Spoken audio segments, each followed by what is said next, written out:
Hello friends, এই দেখো সজনে ফুল। আজকে আর বড়া করব না, আজকে সজনে ফুলের ভর্তা করব। পেঁয়াজ, রসুন আর শুকনো লঙ্কা নিয়েছি। কড়াইয়ে তেল দিয়ে আগে শুকনো লঙ্কাটাকে ভেজে নিলাম।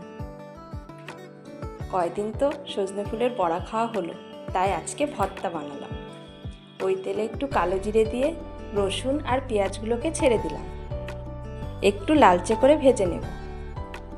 এইরকম লালচে ভাজা হয়ে গেলে সজনে ফুলটাকেও দিয়ে দিলাম। ভালো করে ধুয়ে রেখেছিলাম। পরিমাণ মতো লবণ আর হলুদ দিয়ে একটুখানি ঢেকে দিয়েছিলাম। তারপর একদম হালকা আঁচে লালচে করে ভেজে নিলাম। ভাজা আমার হয়ে গেছে, একটু ঠান্ডা করে নেব, তারপর মিক্সিতে বেটে নেব। শুকনো লঙ্কাগুলোকেও একসঙ্গে বেটে নেব।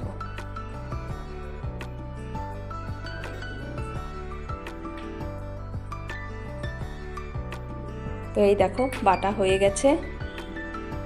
এবারে ওপর থেকে কাঁচা সর্ষের তেল আর একটা শুকনো লঙ্কা গরম ভাতের সঙ্গে একদম জমে যাবে।